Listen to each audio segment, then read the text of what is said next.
नमस्कार। आज हम देश की जर्नी को लिए चलते हैं तारानगर कृषि मंडी के अंदर। और कल 3 मार्च 2023 को कृषि मंडी में किसानों की महापंचायत को लेकर यहाँ तारानगर नहीं पूरे चूरू जिले के अखिल भारतीय किसान मोर्चा सभा CPIM की तरफ से महापंचायत की जा रही है, जिसको लेकर तारानगर कृषि मंडी में ज़ोर शोर से तैयारियां चल रही है। उसको लेकर हम आज बात करेंगे CPIM के नेता उमराव साहन साहब से। साहन साहब, कल की जो तैयारी है उसको लेकर आप किस प्रकार तैयारियां कर रहे हैं? सर्वप्रथम तो आपके चैनल को मैं बहुत बहुत बधाई दे रहा हूँ कि आप आम जनता किसान मजदूर की बात को उजागर करें, इसके लिए आपके चैनल को बधाई। कल का हमारा प्रोग्राम अखिल भारतीय किसान सभा के नेतृत्व में पूरे चूरू जिले के किसानों की बहुत बड़ी महापंचायत होगी। महापंचायत का मुख्य एजेंडा जो 18 जुलाई 2022 को जो हमारी राज्य सरकार के साथ जो समझौता हुआ, उस समझौते को आप लागू करो। समझौता ये था कि खरीफ 2021 के अंदर पूरे चूरू जिले के अंदर पूरी तरह से फसल बर्बाद हो गई थी, लेकिन बीमा कंपनी ने एक बीच का रास्ता निकाल कर हम लोगों को क्रॉप कटिंग के आधार से क्लेम न देकर सैटेलाइट से क्लेम दिया। सैटेलाइट से किसानों के साथ में एक बहुत बड़ी धोखाधड़ी हुई। सैटेलाइट से केवल हरियाली का आंकलन होता है, असली उत्पादन का किसान ये कितना नुकसान वो होता है क्रॉप कटिंग से। तो अभी तक हमको इस समझौते को लागू हुए 7-8 महीने हो गए, लेकिन अभी तक समझौता लागू नहीं हुआ है। और कल यहाँ पर बड़ी संख्या के अंदर किसान आएगा और आने वाले टाइम के लिए किसान एक बड़े आंदोलन की घोषणा करेगा।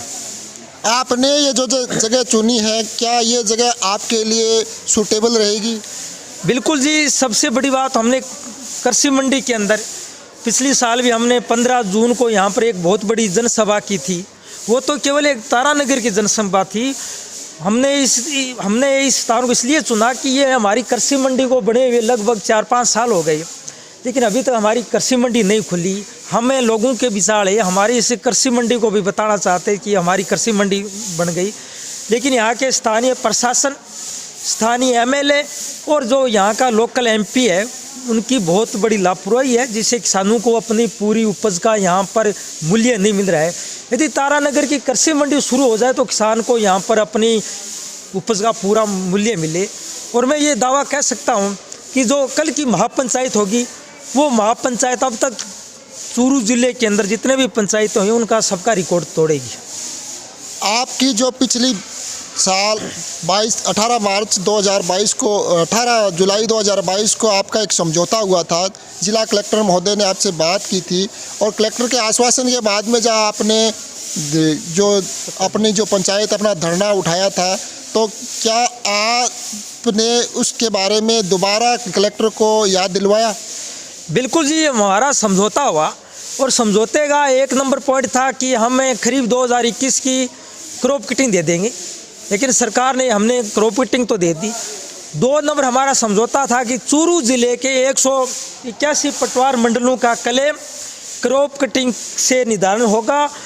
और कलेक्टर साहब ने हम लोगों को ये आश्वासन दिया कि जो आप लोग हमें अपील देंगे और वो हम अपील राज्य सरकार के पास भेजेंगे और राज्य सरकार उस अपील को स्वीकार करेगी। 3 नंबर हमारा समझौता था कि 2017 से लेकर 2021-22 तक चूरू जिले के 72,000 किसान ऐसी है जिन्हें किसानों का प्रीमियम तो कट गया, लेकिन उनका पोर्टल पे नहीं चढ़ा। ये जिम्मेदारी किसानों की नहीं है, ये जिम्मेदारी बैंक की और बीमा कंपनी की है। टोटल हमारा क्लेम आज तक खरीफ 2022 तक हमारा टोटल क्लेम लगभग 3,000 करोड़ रुपया बीमा कंपनी ने दबाए रखा है। कुछ पार्टियां हैं आप पे आरोप लगाती है कि जो कॉमरेड होते हैं वो इसमें रोड़ा अटकाते हैं, मतलब क्लेम को रोकने का काम करते हैं। क्या ये बात कहाँ तक सही है? जी, इससे खरीफ 2022 का और खरीफ 2021 का सबसे बड़ा दुश्मन हमारा MP है। जब राहुल कसवा को इस चीज़ का पता चल गया कि चूरू जिले की 181 पटवार मंडलों की 15 फरवरी 2022 को जब हमारी क्रॉप कटिंग जब कैंसिल हो गई, हमारी क्रॉप कटिंग को खारिज कर दिया, तो वो हमारा MP लोकसभा में नहीं बोला और यहाँ पर आगे जनता को नहीं बताया। और मेरा ये इससे राहुल कसवा पे ये सरासर ये मेरा सीधा आरोप भी है कि चूरू जिले का राहुल कस्वा सांसद बीमा कंपनी की दलाली कर रहा है। एक भी बात वो बीमा कंपनी के खिलाफ नहीं बोल रहा है। राहुल कस्वा कह रहा है कि जिन फार्मों पे बीमा कंपनी के प्रतिनिधियों को साइन है उनको तो आप क्रॉप कटिंग से दो, और जिन फार्मों पे उनके साइन नहीं है और आप उनको सैटेलाइट से दो। तो मैं ये कहना चाहता हूँ 2021 के अंदर पूरे चूरू जिले के अंदर 181 पटवार मंडलों के अंदर बीमा कंपनी के प्रतिनिधियों का कहीं साइन नहीं है, और जो क्रॉप कटिंग का फार्म है 1 और 2 नंबर, उस फार्म के अंदर ये कहीं ऑप्शन नहीं है कि बीमा कंपनी के प्रतिनिधि के साइन होंगे। बीमा कंपनी की अपना चूरू जिले का शासक बीमा कंपनी की दलाली कर रहा है, किसान के बारे में उसको कोई मालूम नहीं है, और वो बार बार कह रहे कि हम कम क्लेम दिलाएंगे। तो ये तो प्रधानमंत्री फसल बीमा योजना केंद्र सरकार की है। आप जो 72,000 लोग हैं आप उनकी क्यों बात नहीं करते? तब आपको मालूम हो गया कि चूरू जिले के अंदर सैटेलाइट लग गया, तो आप लोग लोकसभा में क्यों नहीं बोले? ये हमारा क्लियर है कि बीमा कंपनी के साथ में चूरू जिले के सांसद राहुल कस्वा की साठगांठ है। ये जो क्रॉप कटिंग और सैटेलाइट का जो सिस्टम है, क्या ये इन लोगों को भी पता है और किसान भी इनके बारे में जानते हैं क्या? जी, क्रॉप कटिंग एक पटवार मंडल के अंदर एक फसल के 4 प्रयोग करते हैं। जैसे 4 प्रयोग मूंग के करेंगे, 4 मोठ के, 4 ग्वार के और 4 बाजरे के। और अभी अपने रबी की फसल चल रही है। वास्तविक फसल का उपज का अनुमान क्रॉप कटिंग से लगता है, और यहाँ पर पटवारियों ने जाकर खेत गए हैं, पटवारियों ने बहुत सही क्रॉप कटिंग की है। और बीमा कंपनी ने आरोप लगाया कि यहाँ के पटवारियों ने और यहाँ के कृषि पर्यवेक्षकों ने और यहाँ के किसानों ने मिलकर फर्जी क्रॉप कटिंग कर दी, और हम है ना सैटेलाइट से क्लेम देंगे। और मैं ये कहना चाहता हूँ, सैटेलाइट से केवल हरियाली का आकलन होता है, सैटेलाइट से केवल बुआई का आकलन होता है, सैटेलाइट से नुकसान का आकलन नहीं होगा। 2021 के अंदर आप जब पीछे का इतिहास देखोगे, 22 सितंबर से लेकर 28 सितंबर तक लगातार 6 दिन तक इलाके के अंदर बहुत बड़ी भयंकर बारिश हुई। मूंग की फली, मोठ की फली नीचे लगती है, और जैसे जैसे बारिश हुई वैसे वैसे नीचे से फलियां खराब होती रही और मूंग ऊपर से हरी होती रही। तो बीमा कंपनी ने और यहाँ का राज्य और केंद्र सरकार ने मिलकर जी किसान को लूटा है। तो ये दलील बीमा कंपनी बिल्कुल सही नहीं है। बीमा कंपनी यहाँ पर क्लेम देना नहीं चाहती। खरीफ 2021 का क्लेम हमारा लगभग 750 और 800 करोड़ था, और बीमा कंपनी ने मात्र 250 करोड़ रुपया देकर सल्टा दिया। लेकिन जी हम इसके खिलाफ लड़ेंगे। पूरे हिंदुस्तान के अंदर सबसे बड़ा क्लेम चूरू जिले में आता है, उसके बाद हनुमानगढ़ के अंदर आता है। बीमा कंपनियों ने अभी तक लूटने का काम किया है, लेकिन तारानगर, राजगढ़, सरदारसर, चूरू, सिद्धमुख, नौर, भादरा यहाँ का जी किसान बड़ा जागृत है। बीमा कंपनी के एक निर्णय के खिलाफ लड़ेगा। क्रॉप कटिंग बिल्कुल सही है, और मुझे बड़ा भरोसा जो कल की जो यहाँ पर ऐतिहासिक जो महापंचायत होगी, आने वाले समय के अंदर आंदोलन को एक नया रूप देगी। अभी जो 2022-23 के जो अपने चने की फसल है, और लगभग हर क्षेत्र में चने की बुआई की गई है, और जहाँ बिरानी क्षेत्र है वहाँ चने की फसल एकदम ख़राब हो गई, क्योंकि जिस बरसात नहीं होने के कारण ये आगे नहीं बढ़ पाया। तो इसको लेकर आप क्या रहेगा आपका? बिल्कुल, इसमें मैं दोबारा बता देना चाहता हूँ, अभी यहाँ पर क्रॉप कटिंग चलेगी। चूरू ज़िले के ग्रांटी उपज बिरानी के हिसाब से, और यहाँ का रिस्क और बिरानी के हिसाब से। लेकिन अभी बीमा कंपनी कुछ चालाकियाँ कर रही है। पूरे चूरू ज़िले के अंदर अब की बार सितंबर में बारिश होने की वजह से लगभग 6000 हेक्टेयर ज़मीन के अंदर चने की बुआई की गई।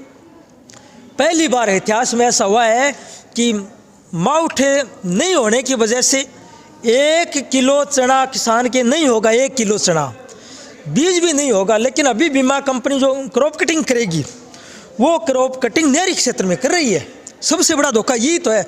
जैसे मैं आपको एक उदाहरण के रूप में बता रहा हूँ, गाजवास पटवार मंडल है जी, मेरे गांव का पटवार मंडल है। मेरे गांव में कहीं पानी नहीं लगता, ढाणा बागरान में कहीं पानी नहीं लगता, लुणास गांव में लगभग 4-5 खेत में पानी लगता है, और करणी सररोई में 4-5 खेतों में पानी लगता है। लेकिन बीमा कंपनी की कोशिश ये है कि हम क्रॉप कटिंग नहरी क्षेत्र में करें। लेकिन मैं आपके चैनल के माध्यम से बता देना चाहता हूँ, हमने आज मेरे गांव के अंदर भी ये कहा कि हम क्रॉप कटिंग बिरानी क्षेत्र से कराएंगे। ये हालत चूरू तारानगर के लगभग 9 और 10 पटवार मंडल की स्थिति है। हमारी ये मांग है कि नहरी क्षेत्र की अलग क्रॉप कटिंग हो और बिरानी क्षेत्र की अलग क्रॉप कटिंग हो। तो इसके खिलाफ भी हम कल बड़ा कठोर निर्णय यहाँ पर लेंगे।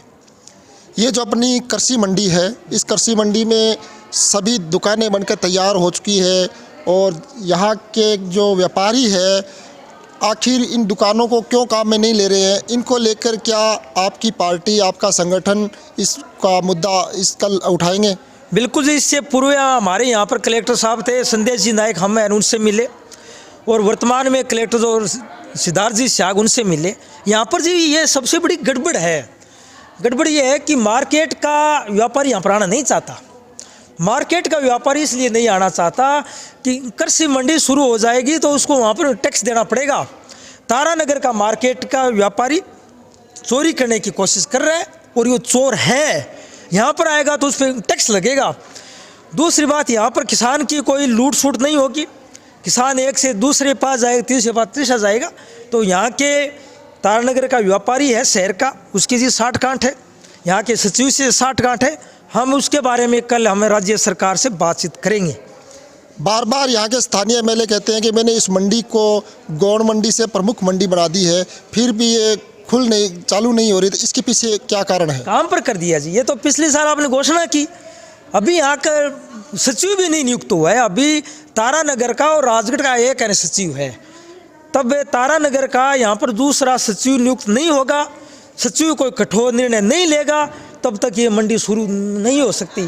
कल ही यदि तारानगर का सचिव जो यहाँ पर दुकानें बनी हुई है, फर्म बने, उनको कल ही नोटिस निकाल दे कि हम आपकी दुकान को सीज करेंगे, आपका लाइसेंस रद्द करें, तो कल यहाँ पर मंडियाँ शुरू हो जाएंगी। यहाँ का सचिव भी उन व्यापारियों से मिला हुआ है, सचिव की 60 गांठ है।